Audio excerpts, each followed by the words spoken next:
Sometimes Jesus was known as a prophet, a storyteller, or a friend. He was also known as an agitator, one who shook things up. In this story, Jesus calls out to Zacchaeus, a person marginalized in the community, and Jesus shows him love in action. It causes quite a stir throughout the town. But that could be expected from a ruckus maker like Jesus. Luke 19, verses 1 through 10. Jesus entered Jericho and was passing through it. A man there was named Zacchaeus, and he was a chief tax collector and was rich. Zacchaeus was trying to see who Jesus was, but on account of the crowd, he could not, because he was short in stature. So he ran ahead and climbed a sycamore tree to see him, because Jesus was going to pass that way. When Jesus came to the place, he looked up and said to him, "Zacchaeus, hurry up and come down, for I must stay at your house today." So he hurried down and was happy to welcome Jesus. All who saw it began to grumble and said, "He has gone to be guest of one who is a sinner." Zacchaeus stood there and said to the Lord, "Look, half of my possessions, Lord, I will give to the poor. And if I have defrauded anyone of anything, I will pay them back 4 times as much." Then Jesus said to him, "Today salvation has come to this house, because he too is a son of Abraham. For the Son of Man came to seek out and to save the lost." This is part of our story. Thanks be to God.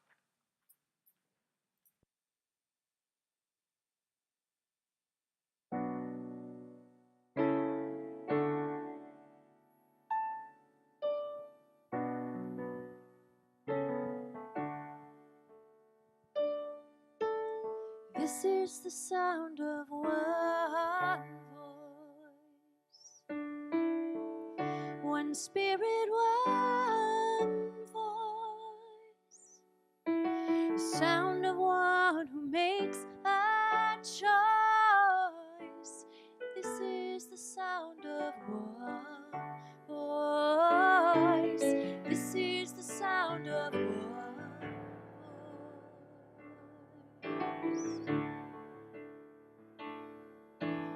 This is the sound of voices too.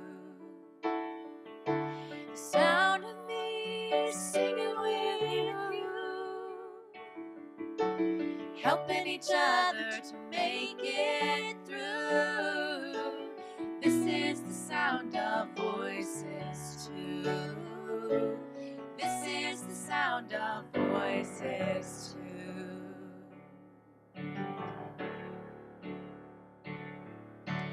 This is the sound of voices 3, singing together in harmony, surrendering to the mystery. This is the sound of voices 3. This is the sound of voices 3. This is the sound of all of us, singing with love and will to trust. Leave the rest behind, we'll turn to dust.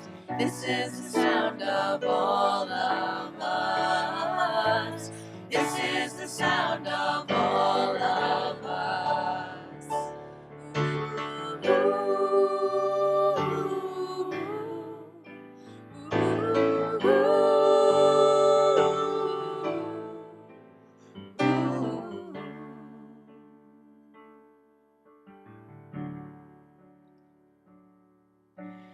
This is the sound of one voice, one people, one voice,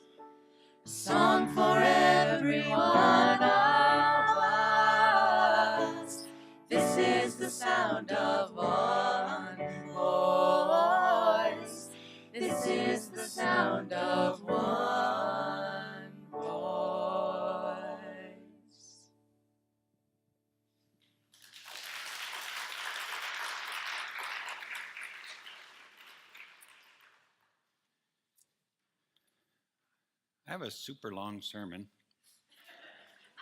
and I'll edit as I go. So if it causes a ruckus for you, so be it. Let us pray. Give thanks for bread, for apples, for one voice, two voice, for all voices in the depth of silence. Be among us. Shake us, disturb us, pinch us to life. Amen. So here's the thing.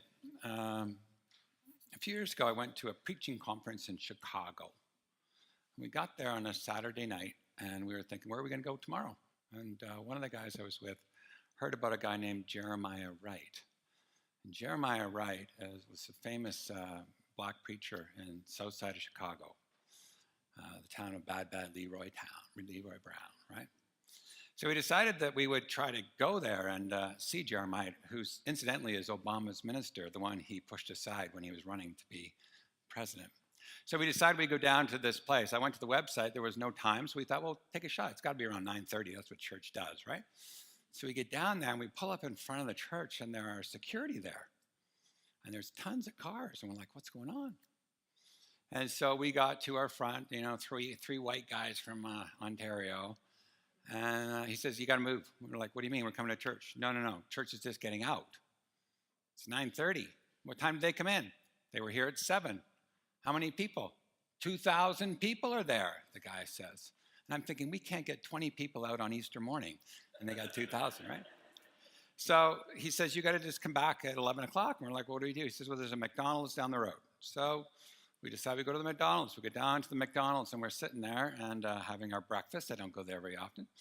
And we're sitting there, and I look over and I see at this table, there's these 4 people having a Bible study, it looks like. So eventually I went over to them and said, so what are you doing? Thinking, I never carry my Bible into McDonald's ever, or any restaurant pretty much. This guy says, well, it's easy. What we discovered in this neighborhood was our kids were coming into McDonald's, and they were up against some tough guys who had taken over this McDonald's, and we didn't like the influence they were having, so we got the best weapon ever, the Bible. So there they were having a Bible study, and as they had Bible study, more and more people came, the bad guys left. So then he says, so what are you guys doing here anyway? Like, this isn't your part of town. He said, yeah, well, we're going to the church, Trinity Church, to hear Jeremiah Wright.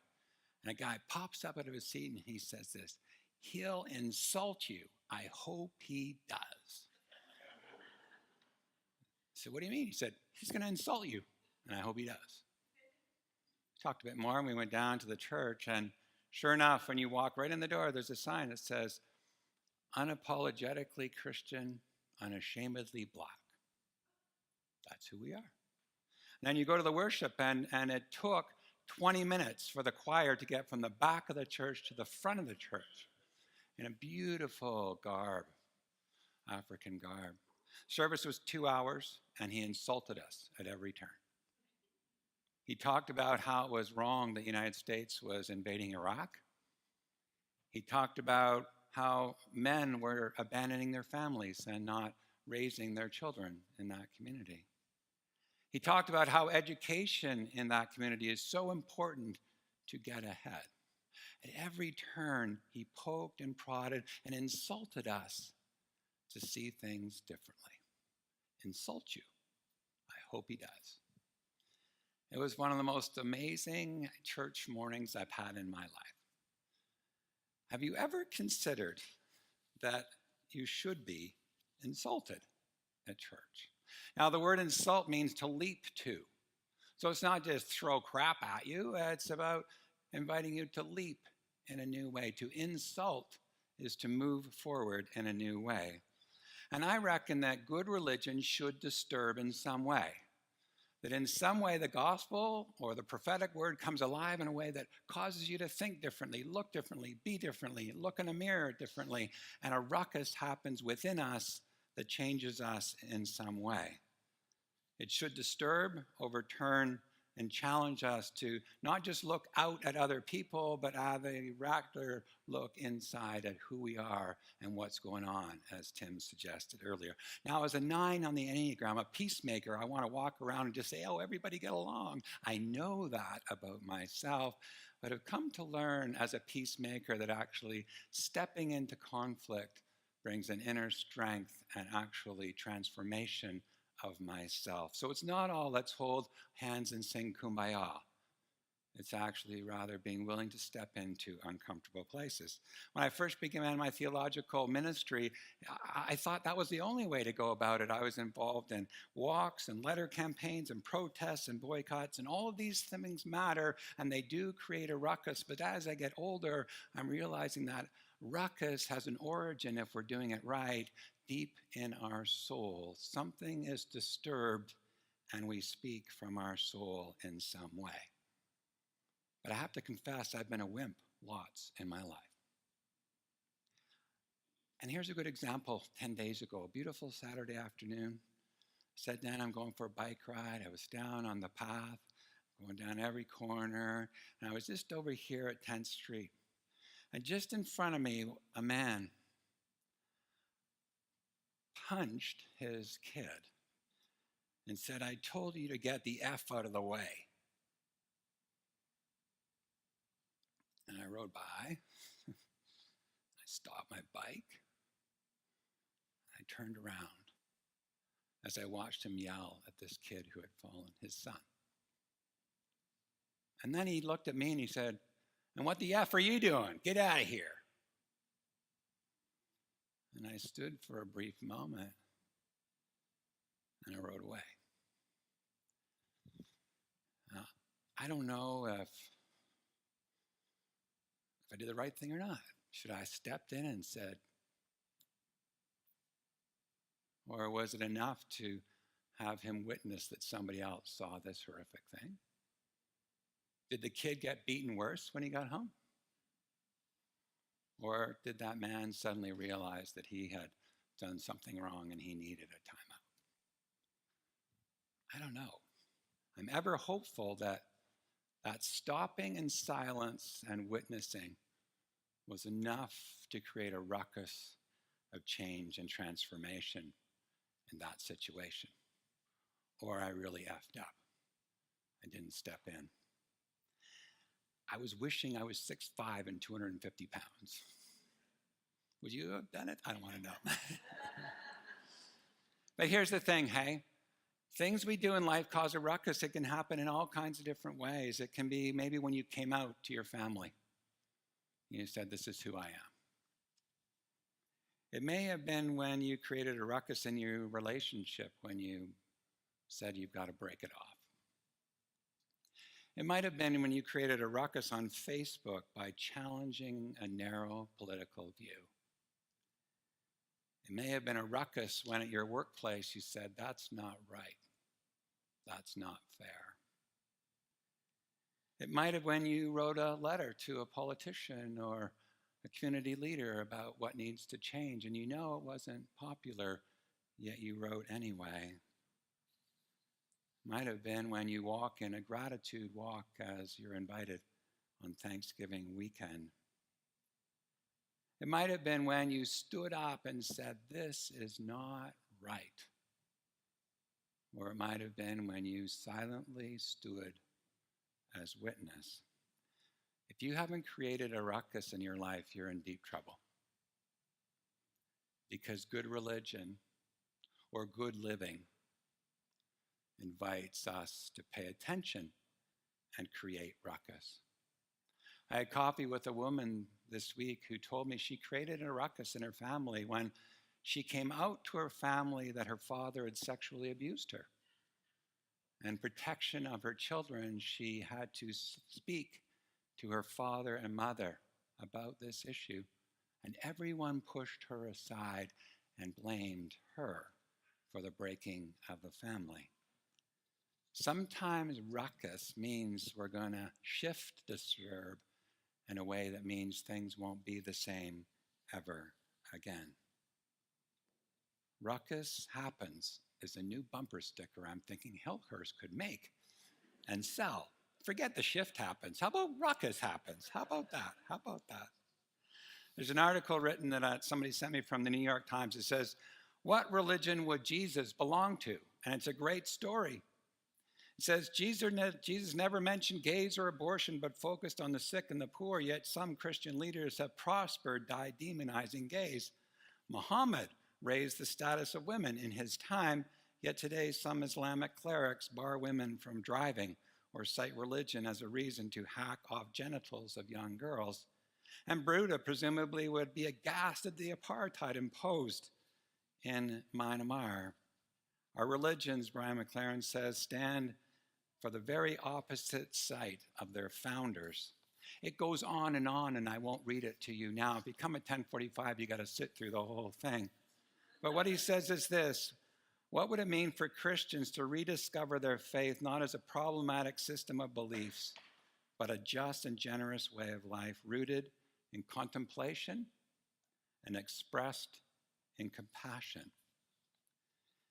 When I talked to our rabbi friend, Rabbi Shaul, I asked him, and similarly, I shall edit for you to the point he makes, where he says, the making of a ruckus or engaging in social justice has carried itself through the course of the Jewish history into the modern era as Jews predominantly supported the civil rights movement, denounced bigotry and racism, protested against the injustices of Vietnam, and gave their voices to feminist, gay rights, and human rights campaigns in the last century.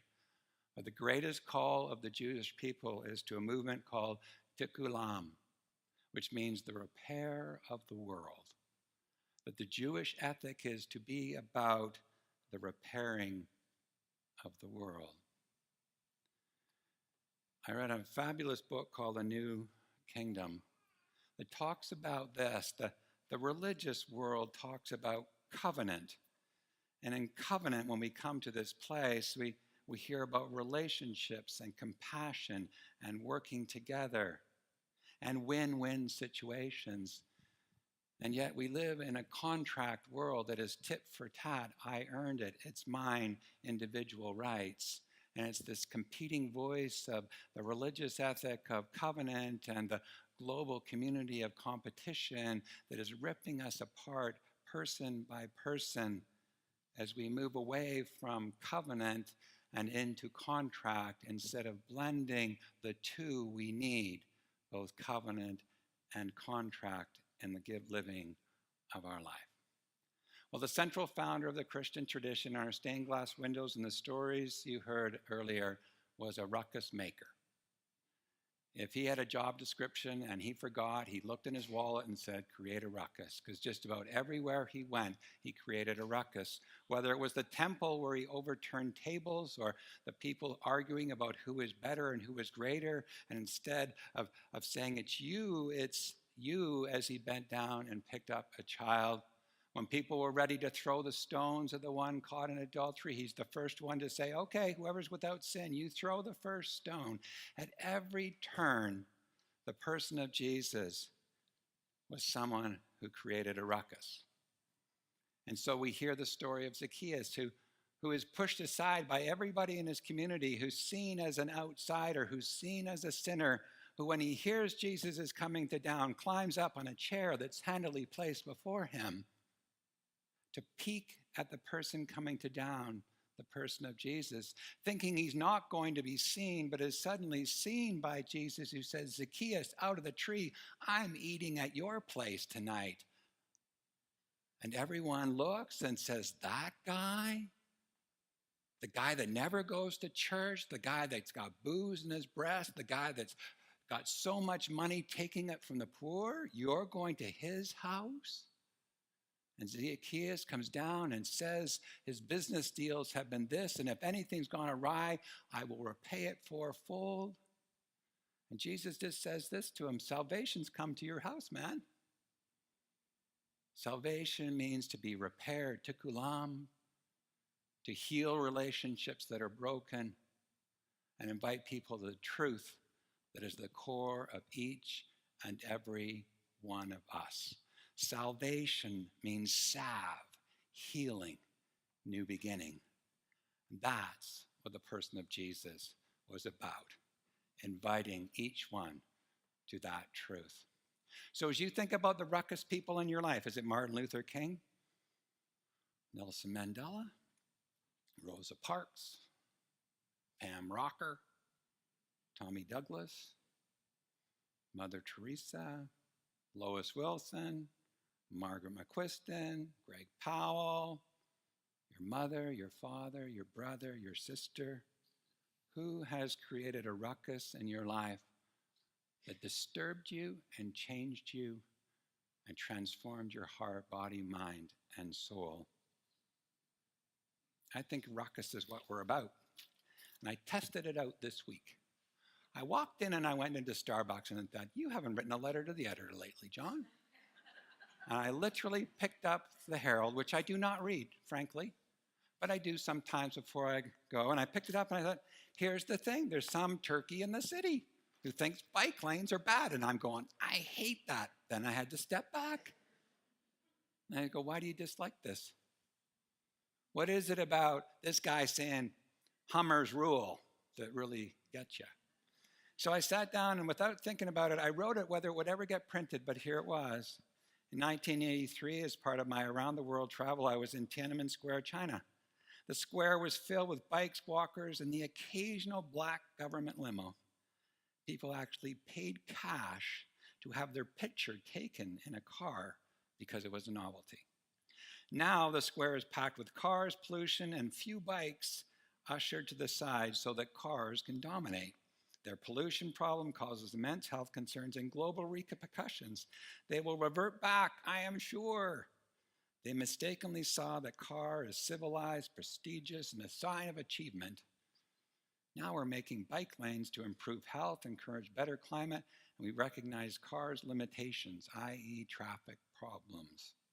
I ride all year, every day, and delight in the fast-paced, good health, and welcome fresh air. I say, get out of your car and help the Chinese see their folly. Good for you, City Council. Finally, we are catching up to Portland. This was not hard to do.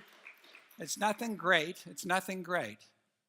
It's simply being willing to say, I'm going to throw this in there with the mix of voices in our world. And I see it. I've got 6 of them, but I'll be as quick as I can. The coloring book you heard today, this has got voices of our indigenous people, people from other world religions, and the coloring book. Can you imagine that a ruckus happens with a crayon? I'll let you know with my 6-year-old. Or a New York Times article that talks about what our world needs is called talking to strangers, if you can imagine. And I've been trying it since I read it, where I actually walk down the street, and you know the people who are like this or the people who are like this, and you say, hello.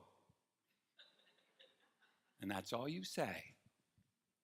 But occasionally people stop and say a little bit more and open the door a little bit more. Or when someone at the store says, how are you? And you say you're crappy, see if they say thank you very much and move on. But what if this is the strangest ruckus I've ever thought. What if you just said hello to somebody? That's all. What if you were part of our everyday outreach program? Danielle helped to get this going. We were saying there's people coming all week long in your church looking for something. And so there's a table set there. And we have people sit there for 4 hours a day. And they meet anybody that comes in. And they actually have a conversation with them, and they may help them in some way with their daily life.